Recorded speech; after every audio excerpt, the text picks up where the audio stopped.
नमस्कार, मी प्राजक्ता तुम्हा सर्वांचं खूप सारं स्वागत करते आजच्या एका नवीन व्हिडिओमध्ये। आय होप तुम्ही सगळे खूप मजेत मस्त असणार आणि एन्जॉय करत असणार अशी आशा बाळगते आणि आजच्या व्हिडिओला सुरुवात करते। आज या व्हिडिओमध्ये आपण गॅस शेगडी पूर्णपणे कशी डीप क्लीन करायची स्टेप बाय स्टेप बघणार आहोत, त्यामुळे व्हिडिओ शेवटपर्यंत बघा। बर्नर जे असतं ना त्याच्या खाली अशा पद्धतीने बघा खूप घाण साचली होती आणि ही क्लीन करणं खूप गरजेचं होतं, त्यामुळे आज आपण सगळं डीप क्लीनिंग करणार आहोत। तुम्ही बिफोर कंडिशन इकडे बघू शकता। तर चला व्हिडिओला सुरुवात करूया। तर काय करायचं, सगळ्यात पहिले आपल्या गॅस वटावरती ना हळद टाकून घ्यायची। तुम्ही म्हणाल हळद कशासाठी, ही तर पिवळेपणा येईल, पण ट्रस्ट ठेवा माझ्यावरती, विश्वास ठेवा की तुम्ही बघणार की किती जबरदस्त पद्धतीने हे क्लीन करतं। त्यानंतर निरमा टाकायचा आहे बघा। इकडे तुम्ही डिशवॉश लिक्विडचा वापर करू शकता, पण निरमा एकदा नक्की टाकून बघा। फक्त जास्त क्वांटिटी मध्ये आपल्याला निरमा टाकायचा नाही आहे। त्यानंतर पाणी टाकायचं आहे आणि याला रेस्टिंग टाइम द्यायचा आहे, कारण आज आपण डीप क्लीनिंग करणार आहोत।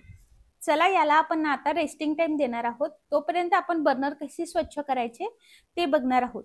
एखादा तुम्ही पातेलं वगैरे घेऊ शकता, जेणेकरून आपले जे बर्नर आहेत ते पूर्णपणे पाण्यामध्ये बुडायला हवेत, म्हणून एखादा प्लास्टिकचा कंटेनर तुमच्याकडे असेल ते घेतलं तरी चालेल।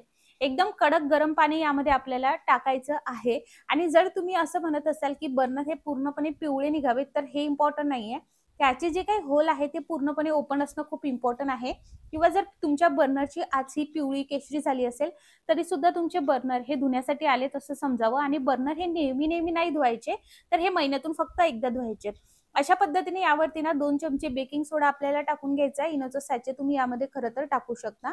त्यानंतर टाकायचा आहे शॅम्पू। थोडासा शॅम्पू आपल्याला अशा पद्धतीने स्प्रेड करून यामध्ये टाकायचा आहे बघा। यामध्ये ना निरमा वगैरे वापरू नका, शॅम्पूचा वापर करा। तुम्ही बघाल खूप छान पद्धतीने स्वच्छ होतात। आणि त्यानंतर आपल्याला यामध्ये टाकायचं आहे ते म्हणजे व्हिनेगर। आता बघा आपण शॅम्पू आणि बेकिंग सोडा टाकलं तर रिएक्शन व्हायला सुरुवात झाली, आणि जसं आपण आता यामध्ये व्हिनेगर टाकतो याची अगदी रिएक्शन व्हायला सुरुवात होते या पद्धतीने। आणि आता आपल्याला हे व्यवस्थित मिक्स करायचं आणि आता याला आपल्याला बाजूला ठेवायचंय।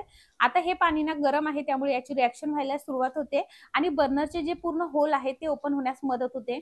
त्याच पद्धतीने जर बर्नर हे चिकट चिवट झाले असेल, कधी तळण काढलं असेल, तर तेल सांडलं असेल, तर ते सुद्धा व्यवस्थित क्लीन होण्यास मदत होते। बर्नर आता आपण साईडला भिजत ठेवले आहेत। त्याच पद्धतीने जे स्टँड असतात गॅसचे ते सुद्धा व्यवस्थित क्लीन असणं गरजेचे आहे। तुम्ही बघा त्यावरती ना एक तेलकट लेअर जमा झालेली असते आणि काळा थर साचायला लागतो। तर आपण बर्नर स्वच्छ करतो, गॅस शेगडी स्वच्छ करतो, पण हे स्वच्छ करायला कुठेतरी मागे पुढे बघतो। त्यामुळे आज हे सुद्धा व्यवस्थित स्वच्छ करायचं आहे, म्हणजे गॅस शेगडीचा एक पार्ट आज आपण डीप क्लीन करणार आहोत। तर यामध्ये सुद्धा आपल्याला जे आपण बर्नर क्लिनिंग करण्यासाठी इन्ग्रेडियंट घातले आहेत मी सेम पद्धतीने करत आहे। तर बेकिंग सोडा मी घातलेला आहे आणि त्यानंतर आपल्याला यामध्ये टाकायचं आहे ते म्हणजे व्हिनेगर। बघा मी इकडे ना आज शॅम्पूचा वापर का केला ते सुद्धा सांगते। शॅम्पूमुळे काय होतं की एक वेगळ्याच प्रकारची शाईन सुद्धा येते आणि तेलकट चिकट चिवटपणा निघण्यास खूप लवकर मदत होते। त्यामुळे तुम्ही ना एखादा स्वस्त असा शॅम्पू मिळतो ना, त्याची छोटी बॉटल किंवा त्याचे पाउचेस जरी आणून ठेवले ना क्लिनिंगसाठी, खूप छान रिझल्ट मिळतो। शॅम्पू टाकलेला आहे आणि यामध्ये सुद्धा एकदम कडक पाणी आपल्याला टाकायचं आहे। आणि लक्षात घ्या जे पूर्ण स्टँड आहे ते पूर्ण त्यामध्ये बर्नर सारखे भिजले पाहिजे आणि याला सुद्धा आपल्याला रेस्टिंग टाइम द्यायचा आहे। चला हे दोन्ही गोष्टी आता आपण बाजूला ठेवणार आहोत। आपली गॅस शेगडी सुद्धा व्यवस्थित आता याला रेस्टिंग टाइम दिलाय। पण जे बर्नरच्या खाली आहे ते कसं साफ करायचं, तर तिथे टाकायचं आहे बघा अशा पद्धतीने स्प्रेड करून बेकिंग सोडा।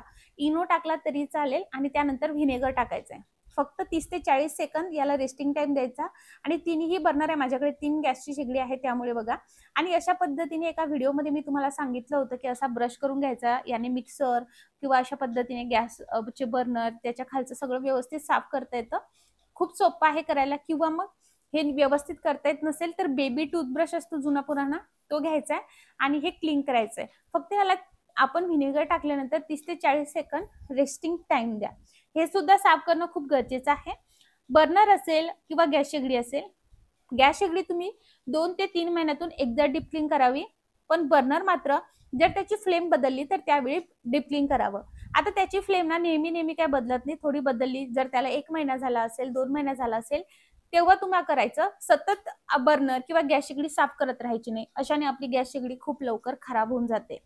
त्यानंतर एकदम सॉफ्ट घासणी घ्यायची आहे आणि व्यवस्थित साफ करून घ्यायचंय।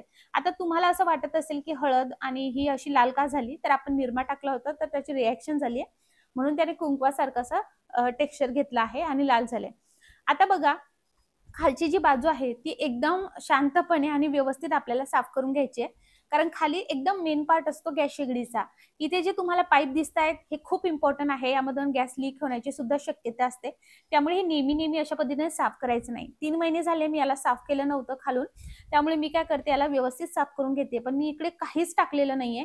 जे वरती टाकलं होतं बस तीच घासणी घेते आणि साफ करून घेते आहे.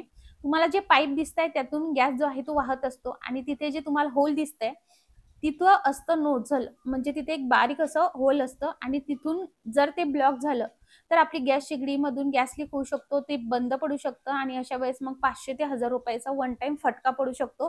ती फक्त एक बर्नरसाठी. सगळेच जर बर्नर गेले, समजा तिन्ही बर्नर गेले तर 1500 रुपये ऐन वेळेला आपले जाऊ शकतात. त्यामुळे व्यवस्थित आणि सावकाशपणे आपल्याला हे साफ करायचं आहे. हे साफ करत असताना काही वेळेस जे गॅसची खालची बाजू असते त्याचे एजेस थोडेसे शार्प असतात, तर ते एकदम सांभाळून करायचे. आणि तुमच्याकडे जर ग्लासची गॅस शेगडी असेल तर अशा वेळेस एकदम सांभाळून करायचे, कारण ग्लासची गॅस शेगडी थोडीशी जड असते ॲज कम्पेअर स्टीलची गॅस शेगडी. त्यामुळे एकदम सांभाळून करायचे. आपण करतोय साफसफाई, पण आपले पैसे सुद्धा वाया जायला नको आणि एक्स्ट्राचे पैसे नको. तर असं कानाकोपऱ्यामध्ये काय करायचं, तर जुन्या टूथब्रशचा वापर करायचा. बघा मी त्याच घासणीचा वापर केला ना, मी यामध्ये निरमा टाकला, काहीच टाकलं नाही, फक्त ते करते आणि व्यवस्थित पाणी हे करून घेते. आता रोज आपण काय करतो, स्वयंपाक बनवतो तर असंच पद्धतीने तेल खाली झिरपतं म्हणून तुम्हाला बर्नरच्या ठिकाणी असं काळं दिसत असेल तर ते काहीच टेन्शन घ्यायचं नाही. जर त्याला काही अन्न वगैरे चिटकलेलं असेल ते काढून घ्यायचं, नंतर व्यवस्थित स्वच्छ होतं. अशा पद्धतीने तेलकट चिवटपणा बघा किती व्यवस्थितरित्या फक्त हळद आणि निरमाचा वापर करून आपण स्वच्छ करू शकतो. बघा स्टीलची गॅस शेगडी जेव्हा आपण स्वच्छ करायला घेतो ना, खूप छान चमकते. आता जिथे बघा गॅस शेगडीचे बर्नर असतात तिथे ना छोटे छोटे असे नट असतात. तुम्हाला जर व्यवस्थित दिसत असेल तर मी तुम्हाला धुवून दाखवते आणि जवळून दाखवते. जर ते नट बोल्ट निघत असेल आणि तुम्ही जर गॅस शेगडी डीप क्लीन करत असाल तर मी तुम्हाला अवश्य सांगेल की तुम्ही एकदा नट बोल्ट नक्की काढा. का तर तिथे ना नट बोल्ट मध्ये खूप घाण साचत चालते, चिकट चिवटपणा खूप जमत चालतो. त्यामुळे ते नक्की करा. आता मी तुम्हाला जवळून दाखवते की कशा पद्धतीने घाण होते. बघा पिवळसर आणि एक काळपट थर तुम्हाला दिसतोय, तर हा घासणीने घासायचा. घासणीने नसत निघेल तर मग काय करायचं, तर जुना टूथब्रश घ्यायचा, त्यानं घासायचा. आता सगळं क्लीन करतो त्यामुळे बटन कशाला मागे ठेवायचं, फक्त समोर प्रेस करायचं आणि ओढायचं. बटन सुद्धा त्यात भिजू घातल्यात. यामध्ये फक्त मी जुन्या ब्रशचा वापर करून सगळी घाण काढून घेत आहे. या पद्धतीने हळूवारपणे स्टेप बाय स्टेप आपण करतोय, पण हे सगळं करत असताना खाली मात्र गॅस तुम्हाला व्यवस्थितरित्या रेग्युलेटर बंद करून ठेवायचं आहे. बघा सगळे क्लीन झाल्यानंतर मी अशा पद्धतीने नट बोल्ट लावून घेतेय. तर अशी माझी 3 महिन्यातून एकदा डीप क्लिनिंग असते. मला असं वाटलं चला तुमच्यासोबत शेअर कराव्या म्हणून तुमच्यासोबत शेअर केलाय. गॅस शेगडी आपली व्यवस्थित साफ झाली आहे. आता बारी आहे ती म्हणजे आपल्या स्टँड साफ करायची. तर स्टँड बटन वगैरे अशा पद्धतीने साफ करून घ्यायचे. पण जेव्हा आपण स्टँड साफ करायला घेतो तर त्याला आपण रेस्टिंग टाइम दिलेला असतो, त्यामुळे त्याचा तेलकट चिवटपणा सगळा निघून जातो. आणि बऱ्याचदा हे जे स्टँड आहे ते थोडंसं साफ करण्यासाठी आपल्याला यासाठी कंटाळा येतो की ते व्यवस्थित घासल्या जात नाही म्हणून. सो या पद्धतीने करायचं. तुम्हाला कधीही असं वाटलं की मला नाही घासायचं, गरम पाण्यामध्ये निरमा टाकायचा आणि लिंबू पिळायचा आणि हे भिजत ठेवायचं, निघून जातात व्यवस्थितरित्या. हा व्हिडिओ तुम्ही कोणत्या गावातून किंवा शहरातून बघत आहात मला कमेंट करून नक्की सांगा आणि हा व्हिडिओ आवडल्यास तुमच्या मित्रपरिवारासोबत शेअर करा. एकदम सॉफ्ट घासणीने मी इकडे बर्नर सुद्धा घासून घेतेय. तुम्ही जुन्या टूथब्रशचा वापर करू शकता. हे जे होल आहेत हे पूर्णपणे व्यवस्थितरित्या मोकळे होऊन जातात आणि अशा पद्धतीने घासून घ्यायचे. आता हे जे आपण पाणी फेकलंय ते असं फेकायचं नाही, त्याने आपला जो काही गॅसचा प्लॅटफॉर्म आहे तो व्यवस्थित स्वच्छ करून घ्यायचा. त्यानंतर सगळी भांडी जी आहेत आपली गॅसची ती सगळी धुवून घ्यायची.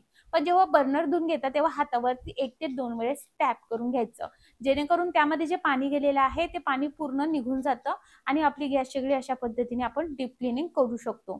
तुम्हाला समजलं असेल की गॅस शेगडी जर नेहमी तुम्ही पाण्याने धुतली तर त्याचे फायदे पण आहेत पण तोटे भरपूर आहेत. आपला जीव खूप महत्वाचा आहे, कारण गॅस लिकेज होतं हे आपल्याला खरं तर कळत नाही. सगळं साफ झाल्यानंतर मी व्यवस्थितरित्या सगळं लावून घेतलीये. बटन सुद्धा व्यवस्थित लावलं. अशा पद्धतीने हातावरती बर्नर टॅप करून घ्यायचे आणि नंतर लावायचं आणि लगेच गॅस सुरू करायचा नाही, कारण या होलमध्ये ना पाणी गेलेलं असतं. आपण टॅप केले सगळं निघलंय पण लगेच चालू करायचं नाही, गॅस वाया जातो. पूर्ण आपली गॅस शेगडी ड्राय होऊ द्यायची आणि त्यानंतर तुम्ही हवं तर जेवण वगैरे तुम्हाला बनवायचं असेल तर बनवू शकता. तुम्ही बघू शकता आपली गॅस शेगडी म्हणजे बर्नर असेल किंवा गॅसचा प्लॅटफॉर्म बघा किती व्यवस्थितरित्या त्याचा जो सरफेस आहे तो क्लीन झालाय. मी टाइल्स सुद्धा व्यवस्थित पुसून घेतली आहे मागची आणि सगळं किचन माझं छान असं क्लीन झालंय. आणि हे केल्यानंतर मग थोड्या वेळाने मी स्वयंपाक बनवायला घेतला. खरंच खूप फ्रेश वाटतं जर आपला गॅसचा प्लॅटफॉर्म आणि गॅस शेगडी स्वच्छ असली तर. हा व्हिडिओ जर तुम्ही फेसबुकवर बघत असणार तर लाईक फॉलो नक्की करा. तुम्हाला अजून कशा रिलेटेड व्हिडिओ हवा आहे हे तुम्ही मला कमेंटद्वारे नक्की कळू शकता आणि तुमची ही गॅस शेगडी अशीच डीप क्लीन करा. चला बाय.